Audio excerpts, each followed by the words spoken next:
David Rourke opened his eyes slowly. His vision was blurry, and his head felt heavy. The ceiling above him was smooth and silver, with glowing lines that pulsed softly like a heartbeat.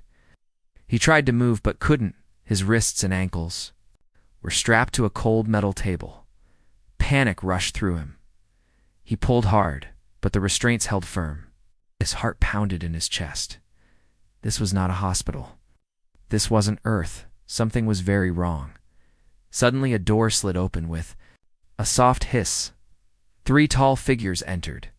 Their skin was deep blue and smooth, and they each had 4 long arms. Their eyes were golden without pupils. They moved gracefully, like they had trained their whole lives for war and silence. David stared at them. He had never seen anything like them before. One of them stepped closer and looked down at him. Her face was sharp, but not cruel. She wore armor made of something that shimmered like glass but moved like cloth. "You are awake," she said in clear, slightly accented English. "Good. The Earthman is strong." David blinked. Where am I?" "You are on the Karath research ship," she replied. "You were selected for the genetic bonding program." "Genetic what?" The alien woman didn't answer. Instead, she waved a device over David's chest. It beeped softly. He could feel the heat of it through his shirt. Another alien stepped forward. "Vital signs stable. He is suitable for pairing." David frowned. "Pairing? What is that supposed to mean?" The first woman finally looked him directly in the eyes. "You are to be bonded with one of our commanders. It is our way to create peace between our kinds. Marriage, as your people call it." David stared at her. "You kidnapped me? To marry me?" "Yes." David laughed once, sharply. "That's insane." "To resist is unwise," she said simply. "You will be well treated. Your DNA will strengthen the future generations of the Karath." "I'm not interested in helping your alien dating game," he growled. But the Karath didn't respond. The aliens turned and walked out, leaving him alone again. Later, he was taken from the table and led through clean white corridors.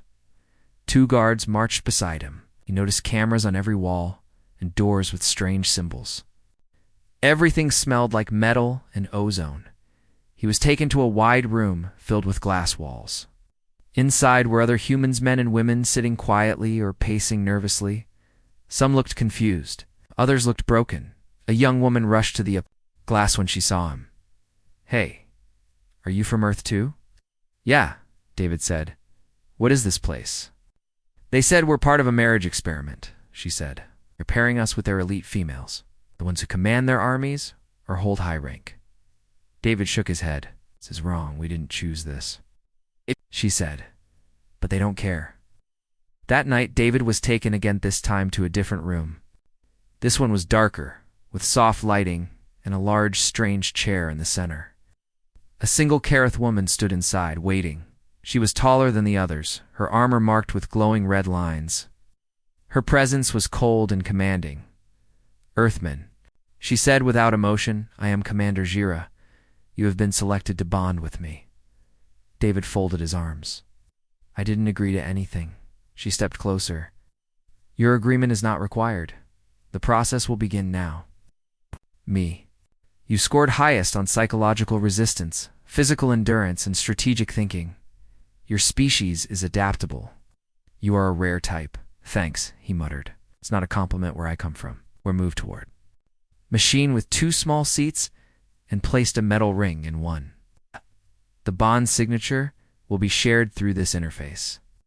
Once connected, we will carry each other's thoughts, memories, and instincts. It is permanent. David's heart raced. "A permanent mind link?" He shook his head. "No, I won't do it." She narrowed her eyes. "You will?" "I won't." In one fast move, David jumped forward and grabbed the ring. Before the guards could stop him, he smashed it against the wall. Sparks flew. Alarms began to beep. The guards rushed forward and tackled him. Hit the floor hard, but he didn't care. The ring was broken. The bond couldn't happen, at least. Not tonight. Gira stood still, her expression unreadable. She looked at David lying on the floor and said calmly, "Interesting." No human has ever resisted like that. David looked up, bruised but smiling. Slightly. Get used to it. Later, after the damage was repaired, David was placed in a shared chamber with Gira. She sat silently on the other side of the room, her eyes watching him like a puzzle she was trying to solve. You risked much, she said finally. You damaged government property. You made enemies. Yeah, David said, rubbing his sore shoulder. But I made a point. Gira's golden eyes narrowed. You are not like the others. David didn't answer. He just stared back at her. Something had changed. This wasn't just about survival anymore. He would find a way out.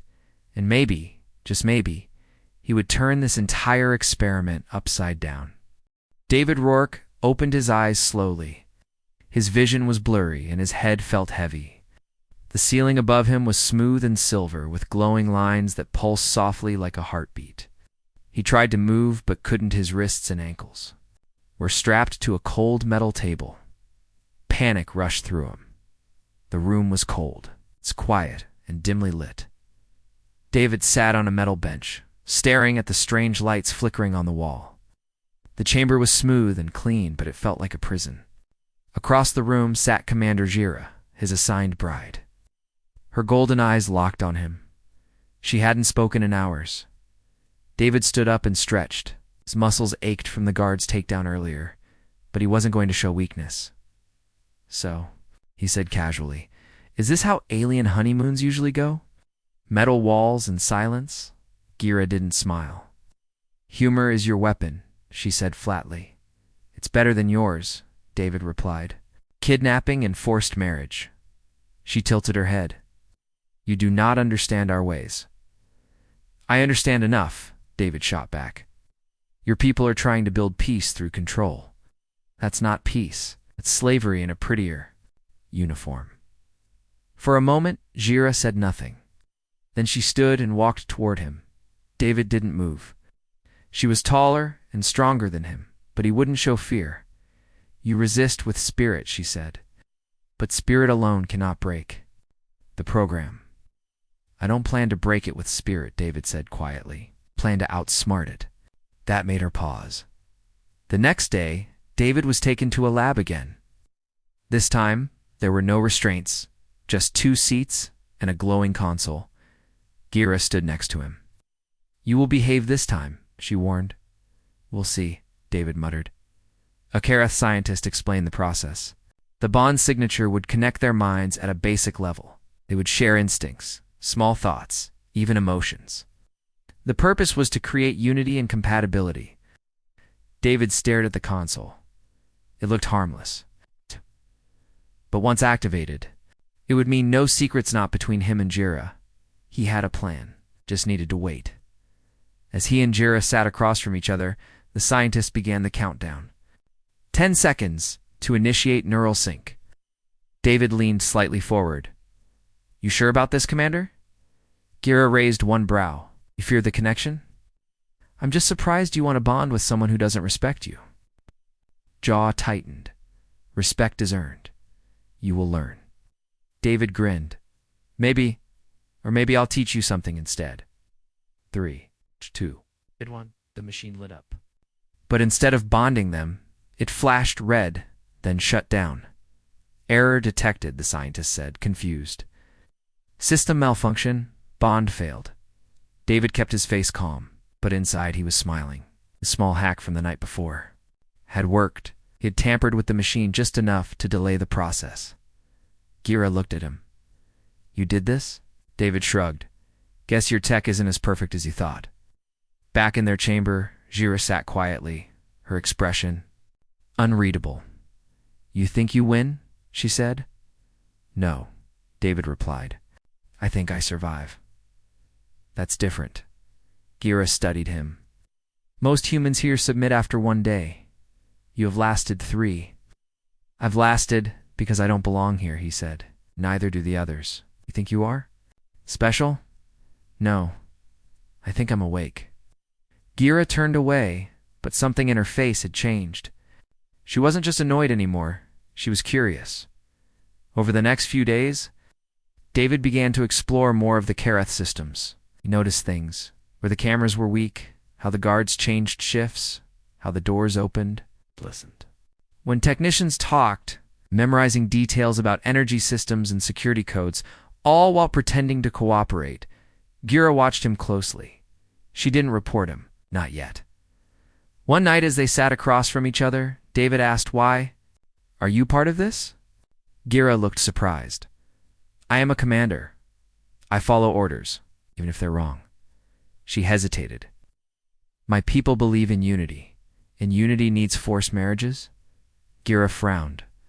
"Our empire has known centuries of war. We need peace. The High Council believes this bond will create loyalty." David shook his head. "Loyalty isn't something you create with a machine. It's something you earn." Gira looked away. For the first time, David saw doubt in her eyes. The next morning, something unexpected happened. Gira brought him a small piece of Kareth Fuda, nutrient cube shaped like crystal. She placed it in front of him and said, "You have not eaten well. This will help." David looked at it. "Thanks. I think." Took a bite. It tasted like cold pepper and bread. "Not terrible. I asked for time before the bond is attempted." "Again," she said suddenly. David raised an eyebrow. "Why?" "You are unstable," she said. "Unpredictable. The process may be dangerous." David smiled. "You're protecting me?" Gira didn't answer, but something had clearly changed between them. Later that day, David sat alone in their shared room, thinking. He wasn't sure if he could trust her. But she hadn't turned him in, and she was starting to question things. It was a start. He opened a hidden panel under the bench. Where he had carefully stashed a small, he pulled hard, but the restraints held firm. His heart pounded in his chest. This was not a hospital. This wasn't Earth. Something was very wrong. Suddenly, a door slid open with a soft hiss. 3 tall figures entered. Their skin was deep blue and smooth, and they each had 4 long arms. Their eyes were golden without pupils. They moved gracefully, like they had trained their whole lives for war and silence. David stared at them. He had never seen anything like them before. One of them stepped closer and looked down at him. Her face was sharp but not cruel. She wore armor made of something that shimmered like glass but moved like cloth.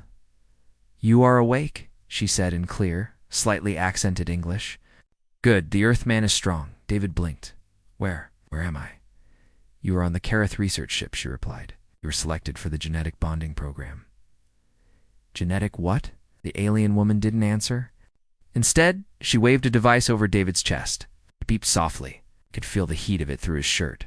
Another alien stepped forward. "Vital signs stable. Is suitable for pairing." David frowned. "Pairing? What is that supposed to mean?" The first woman finally looked him directly in the eyes. "You are to be bonded with one of our commanders. It is our way to create peace between our kinds. Marriage, as your people call it." David stared at her. "You kidnapped me? To marry me?" "Yes." David laughed once sharply. "That's insane." "To resist is unwise," she said simply. "You will be well treated. Your DNA will strengthen the future generations of the Kareth." "I'm not interested in helping your alien dating game," he growled, but the Kareth didn't respond. The aliens turned and walked out, leaving him alone again. Later, he was taken from the table and led through clean, white corridors. 2 guards marched beside him. He noticed cameras on every wall and doors with strange symbols. Everything smelled like metal and ozone. He was taken to a wide room filled with glass walls. Inside were other humans, men and women, sitting quietly or pacing nervously. Some looked confused. Others looked broken. A young woman rushed to the glass when she saw him. "Hey, are you from Earth too?" "Yeah," David said. "What is this place?" "They said we're part of a marriage experiment," she said. "Right. They're pairing us with their elite females. The ones who command their armies or hold high rank." David shook his head. "This is wrong. We didn't choose this." She said, "But they don't care." That night, David was taken again, this time to a different room. This one was darker, with soft lighting and a large, strange chair in the center. A single Karath woman stood inside, waiting. She was taller than the others, her armor marked with glowing red lines. Her presence was cold and commanding. "Earthman," she said without emotion, "I am Commander Jira. You have been selected to bond with me." David folded his arms. "I didn't agree to anything." She stepped closer. "Your agreement is not required. The process will begin now." "Why?" "Me. You scored highest on psychological resistance, physical endurance, and strategic thinking. Your species is adaptable. You are a rare type." "Thanks," he muttered. "That's not a compliment where I come from." Gara moved toward a machine with 2 small seats and placed a metal ring in one. "The bond signature will be shared through this interface. Once connected, we will carry each other's thoughts, memories, and instincts. It is permanent." David's heart raced. A permanent mind link. He shook his head. "No, I won't do it." She narrowed her eyes. "You will, I won't." In one fast move, David jumped forward and grabbed the ring. Before the guards could stop him, he smashed it against the wall. Sparks flew. Alarms began to beep. The guards rushed forward and tackled him. He hit the floor hard, but he didn't care. The ring was broken. The bond couldn't happen, at least, not tonight. Gira stood still, her expression unreadable. She looked at David lying on the floor and said calmly, "Interesting. No human has ever resisted like that." David looked up, bruised but smiling. Slightly. "Get used to it." Later, after the damage was repaired, David was placed in a shared chamber with Gira. She sat silently on the other side of the room, her eyes watching him like a puzzle she was trying to solve. "You risked much," she said finally. "You damaged government property. You made enemies," David said, rubbing his sore shoulder. "But I made a point." Gira's golden eyes narrowed. "You are not like the others." David didn't answer. He just stared back at her. Something had changed. This wasn't just about survival anymore. He would find a way out, and maybe, just maybe, he would turn this entire experiment upside down. The cold metal walls of the chamber echoed faintly as David paced back and forth. Every step was measured, controlled. His mind raced faster than his feet, planning, calculating. He knew the Kareth weren't invincible. They had powerful technology and strong warriors, but they did not expect someone like him, someone who refused to obey. Gira watched from her seat. Golden eyes followed his every move. She could see the fire burning in his chest, the fire of a man who would never accept his fate quietly. "You continue to resist," Masashi said softly, "but resistance alone will not free you." David stopped and faced her. "I'm not trying to free myself. I'm trying to free all of us. Humans, Kareth, everyone trapped in this place." Gira raised an eyebrow. "You speak as if you have a plan." "I do," David said, "and you're part of it whether you like it or not." That night, the facility was quiet. Most guards were resting after a long day of monitoring prisoners. Cameras still watched, but David had found weak spots in the security system, small blind spots where his movements went unseen. He slipped out of his chamber and into the narrow service corridors. These tunnels were usually off-limits to prisoners, but used by staff to move quietly. David carried a small device he had made from scraps, a signal jammer that could block some security sensors for a few minutes. He reached a locked door. Using a concealed tool, he bypassed the keypad and slipped inside. Inside the room were several terminals and equipment. David's eyes lit up. Ish was the control center for the lab's security and surveillance. He connected his device to the main console and began hacking. His fingers moved quickly over the alien interface, deciphering strange symbols and codes. Suddenly, a voice echoed through the room's speakers. "Unauthorized access detected." David froze for a moment, then smiled. Not for long. He activated his jammer. For a short window, the cameras went dark, and the alarms stopped. Meanwhile, back in the chamber, Gira waited. She sensed something was happening, but did not. "Know what?" David returned quietly, a victorious grin on his face. "Weakness everywhere," he whispered. "Their system isn't perfect. We can use it." Gira stood, impressed despite herself. You were clever, David met her eyes. I have. To be? If I don't take control, I'll never survive. Gira nodded slowly. Then, teach me your way. Over the next few days, David and Gira formed an uneasy alliance. He taught her how to look beyond the rules and find flaws in their systems. She showed him Kareth combat techniques and tactics. Together, they planned. Their goal was not just to escape, but to end the forced bonding program forever. One evening, David said, "We need more allies. The other humans won't follow me without proof that we can fight back." Gira hesitated. "The other Orcs soldiers will hunt us if they learn of this. Then we'll be ghosts," David said. Silent but deadly. Gira agreed to help him secretly contact the other human prisoners. David used the hacked systems too, send encrypted messages to the other cells. Some humans were scared, others were angry and ready to fight. One by one, they began to listen. A small group gathered quietly at night, sharing stories and planning rebellion. David became their leader, not by choice, but by the strength of his will. But not all Kareth were blind to the rebellion. The High Council had noticed disturbances in the lab systems. They sent elite guards to investigate. One night alarms blared loudly. David and Gira were in the middle of training when the sirens sounded. Gira's eyes flashed with urgency. "They know we have little time." David grabbed a small weapon. He had hidden a compact energy blade. Then it's time. They moved swiftly through the corridors. Warning humans and preparing to defend, the first wave of guards arrived at the human quarters. They were heavily armed and brutal, but David and his group were ready. Using knowledge of the lab's layout, they set traps and used hacked security systems to confuse their enemies. Doors locked and unlocked unpredictably. Lights flickered. Fields shifted in the confusion. The humans fought with fierce determination. Gira led the charge against a squad of shock troopers. Her forearms moved with deadly grace, blocking attacks and striking with precision. David fought alongside her. Using alien weapons he had learned to handle. The battle was intense, but brief.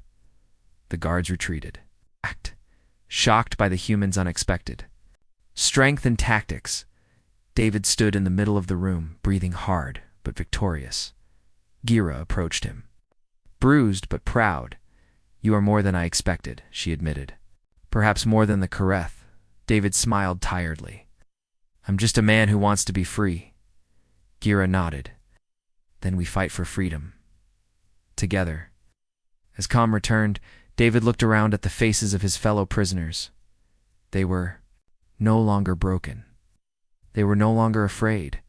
They were ready. The rebellion had begun. The silence after the battle didn't last long. Kareth, High Command, had been embarrassed. A group of humans once seen as weak test subjects had resisted trained soldiers and won. A kind of defeat was not something the Kareth forgot. David knew they would strike again stronger, smarter, and angrier. He also knew that brute force wouldn't be enough to stop them next time. "We can't fight them head-on," David told the small group of rebels in the hidden lower chamber. "Time, they'll bring heavy weapons, maybe even air units. We need to outthink them." Gira stood beside him, arms crossed. "Then we must use the lab's systems." "You know their weaknesses." David nodded. "I know exactly how to turn their strengths into weaknesses." Over the next 2 days, David worked non-stop. With help from Gira and a few human engineers, he built a hidden access link into the main control room of the lab. The data key he had stolen earlier became the core of his plan. Their target. The bonding chamber network. Every Kareth bonding chamber was linked to the central AI system. That system monitored behavior, health, and compatibility scans. It also stored massive amounts of genetic and military data. David's goal wasn't just to break the system. He wanted to expose it.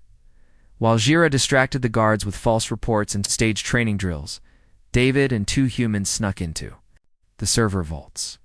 The room was cold and filled with humming machines. Glowing blue panels lined the walls. "Is this it?" whispered Lena, a former Earth cyber-tech. David nodded. This is their brain. Time to give it a headache. They inserted the modified data key into one of the ports. Screen lit up with strange alien symbols. David smiled. I uploaded a human program and override shell, he said. It tricks the system into thinking its own protocols are threats. It'll panic, start isolating itself. Lena grinned. You're confusing the AI using its own rules? Exactly. We call it the human trick. The system began to slow. Doors opened and closed randomly. Lights flickered. Monitors went black. At first, the Kareth technicians thought it was a power failure. Then the bonding chamber logs started, spilling out across the internal communication network data, messages, and recordings. Everything became visible. Gira stood in the main command room when the files started appearing. She saw her own reports, her own scans data about how she had been chosen to bond with David not for peace, but for genetic experimentation. And control other commanders began to see the truth as well. This is no alliance, one of them growled. This is manipulation. Gira turned and said calmly, Now you understand.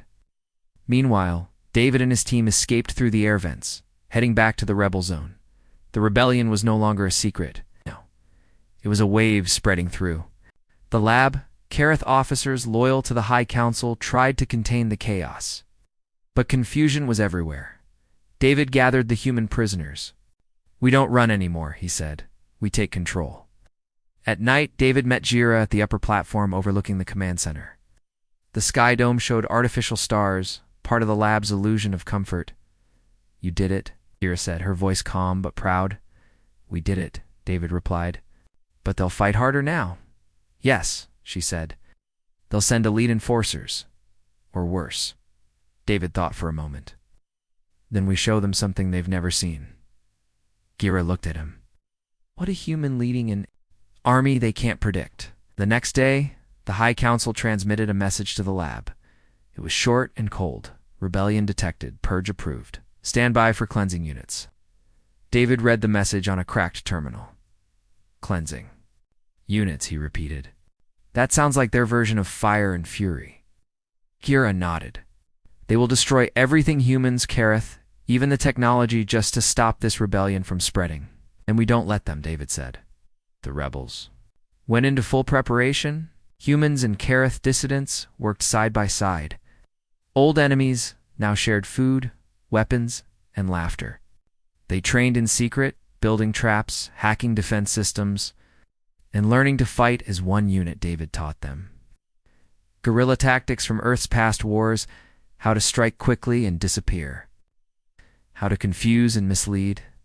Gira taught them. Strategy and discipline. How to outthink a larger army. We are few, she told them, but we are focused. Finally, the enemy came. Black ships landed outside the facility. Armored enforcers poured in taller, colder versions of the Kareth soldiers. Their helmets had no faces. Their orders were simple: destroy and erase. But the rebels were ready. As the enforcers marched through the halls, walls suddenly shifted. Gravity fields flipped. Traps triggered. Rooms turned into cages. David led small strike teams through narrow paths, using darkness and confusion as weapons. Gira faced her own former allies in the Hall of Commanders. She did not hesitate. With skill and fury, she brought them down. One by one, the lab turned into a battlefield. But this time, it was the rebels who controlled the ground. By dawn, the enforcers had been forced to retreat. The cost had been high. Some rebels were injured, and a few had died. But they had won. David stood at the heart of the broken command center.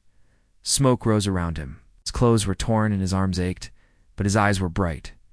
Gira joined. Him, silent at first.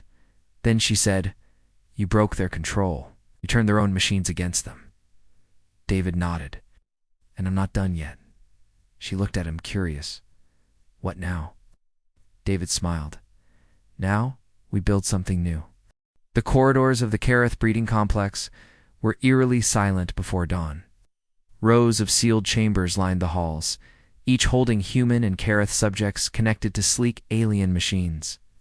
The rebel signal had spread like wildfire, and tonight, David and Gira would free everyone inside. David checked his modified energy blade. its hum almost inaudible in the darkness.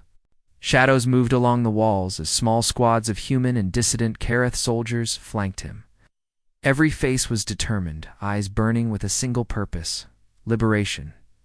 Gira crouched beside him, her 4 arms holding twin shock batons.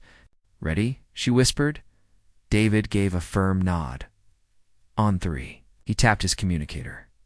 1, 2, 3. In unison, they struck.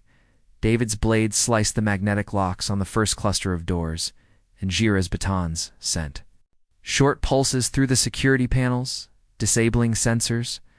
The heavy glass doors slid open with a hiss. Inside lay dozens of humans and Kareth, eyes wide with hope and fear.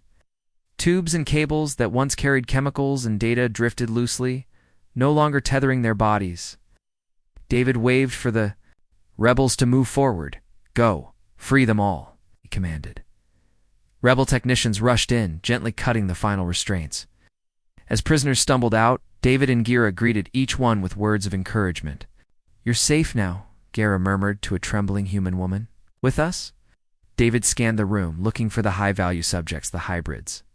These were the ones the High Council prized most.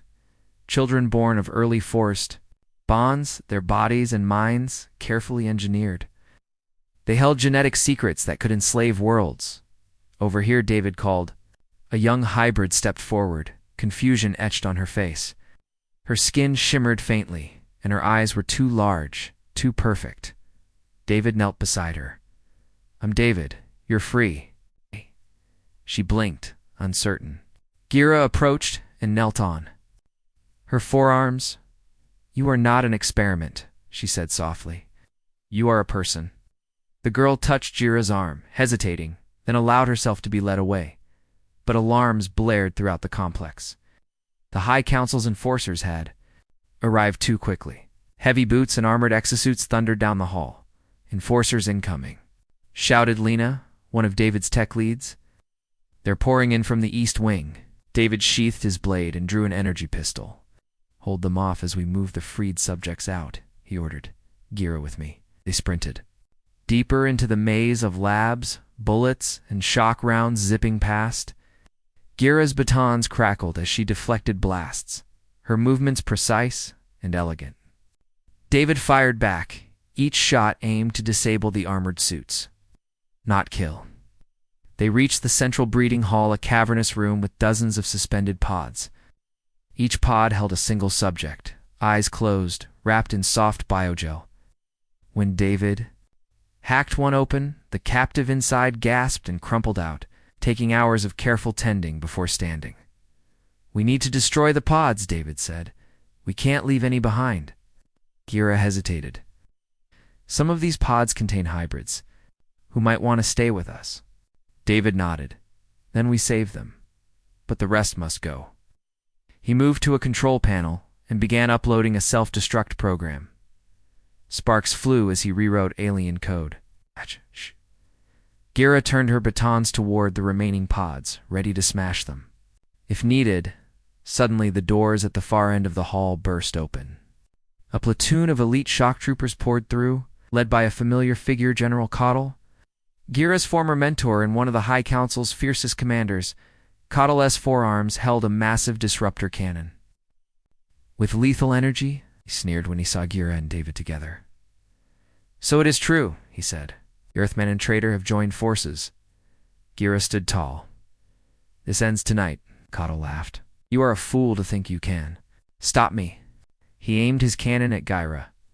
David reacted instantly, grabbing the hybrid girl he'd rescued and pulling her behind cover. Shots rang out. Cottle's cannon blasts shattered pods and sent debris flying. The self-destruct timer on the console counted down 10 minutes until detonation. David called out, "Everyone must evacuate." Gira hurled one baton, slicing through the disruptor cannon's barrel and sending Cottle stumbling. He recovered quickly, now charging at her with furious speed.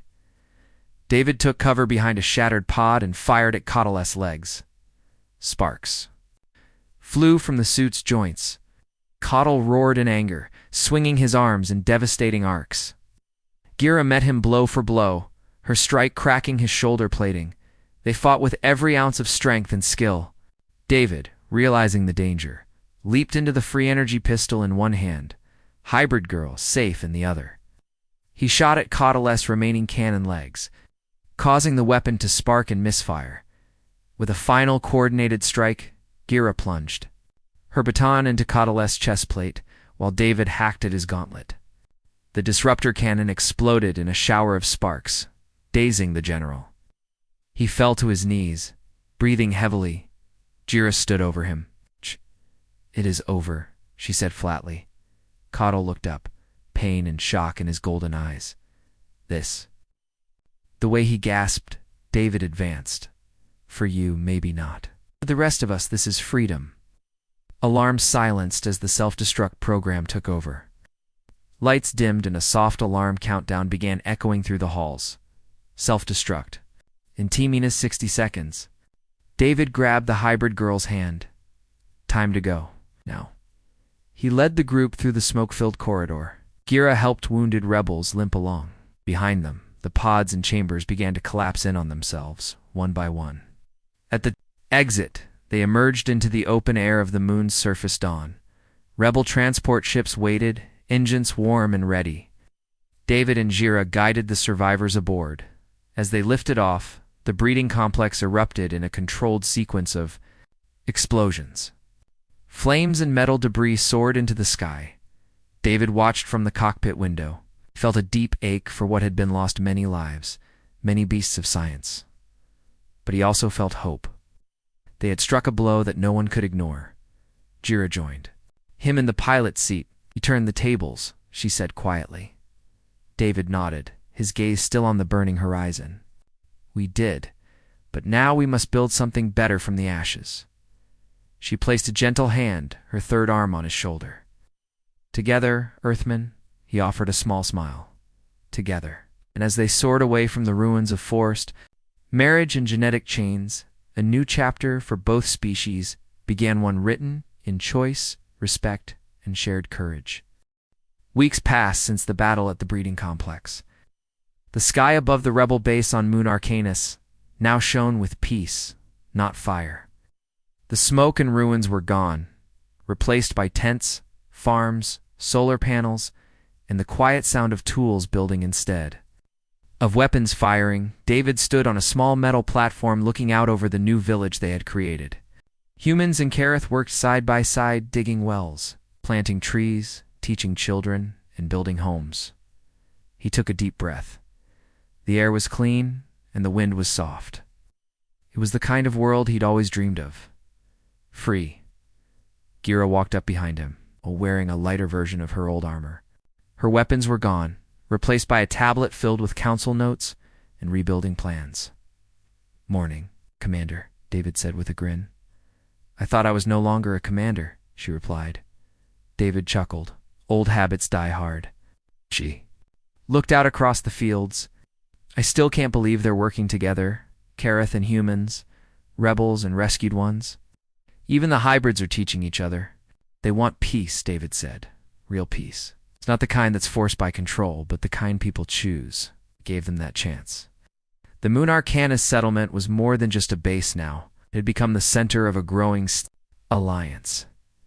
Word had spread across nearby systems. Other Kareth clans, tired of the High Council's cruelty, had joined them. Few even brought supplies, food, and new ideas. From Earth's side, messages were beginning to come in through deep space. Relays. Some governments were angry about the rebellion, afraid of what had happened. Others were curious, asking if cooperation with the Koreth was possible. David responded to every message the same way. It's not about control anymore. It's about partnership. One morning, a group of Kareth scholars arrived. Brought books and memory crystals, things from before the High Council's rise to power. Inside them were stories of early Kareth society, when honor and freedom were valued more than fear and power. Gyra listened to the ancient stories, like a student, not a warrior. She sat among the children and read aloud from the crystals. David watched her from a distance, smiling. "She's changing," said Lena, standing beside him. "She's not the only one," David replied. But peace, even a new kind, wasn't. Simple. A debate had started in the newly formed Unity Council, a mix of human and Kareth leaders. Some Kareth believed the alliance should remain separate from both Earth and the High Council. Others feared the council would send more troops or spies. One evening, voices rose during a meeting. A Kareth elder slammed his hand on the table. "Humans must be watched," he growled. "They are unpredictable." "They're free," Gira said calmly. "And so are we now," another Kareth asked. "What makes you think this peace will last?" Before Gira could answer, David stood. "Because now we have something worth protecting," he said. "This alliance wasn't built by orders. It was built by trust. And that kind of alliance, one born in fire and pain, can't be broken." Izali's silence followed. Then one of the hybrid youths, standing at the back, raised her hand. "If I can be both Kareth and human," she said, "then maybe we can build a future that is both too." The room fell quiet, then slowly nods began to appear around the table. That night, David sat near the fire pit outside, staring at the stars. Gira joined him, holding 2 cups of a warm Kareth drink that tasted like honey and herbs. "You spoke well," she said. "I spoke honestly," David replied. "That's the only way forward." She handed him the cup. "The council will listen, not because they trust easily, but because they see results." David looked up at the sky. "Do you think the High Council will strike again?" Gira nodded slowly. "They will not forget what we did, but they are fractured. Some doubt their leaders now. Some may even come to join us." David sipped the drink. "Then we'll be ready." Out with open arms. And strong shields. How weeks turned. Into months, the village became a city. Farms grew. Schools opened. A new flag was raised, half Earth's blue, half Kareth silver, with a star in the middle to represent unity. One evening, the Unity Council met for a celebration. Music filled the air. Some human, some Kareth, some new. The hybrid children danced freely, their laughter echoing into the night. David stood under the lights. Watching them, Gira walked up to him, dressed in simple robes instead of armor. "They asked me to name the new city," she said. He looked at her, curious. "What did you choose?" She smiled gently. "Rorken, mix of Rorke and Kareth, in honor of both sides." David blinked, surprised. Then he laughed. "You're serious?" "Am," she said. "'Cause you turned the tide, David. You showed us another way." He looked at the flag waving in the distance. "We all did this together." She stepped closer. "There is something else." "What? The council wishes for us to represent the new bond? Not by force, but by choice." David turned to her. "You mean?" Gira nodded. "This time no lab, no machines, just 2 people.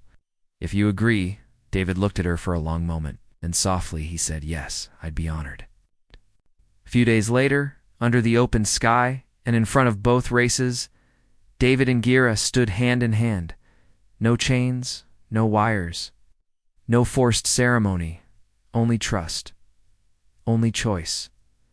As the stars shone above and the city lights glowed below, 2 former enemies sealed, the first true alliance of their kind, not with war, but with unity, and the galaxy, for the first time, began to change.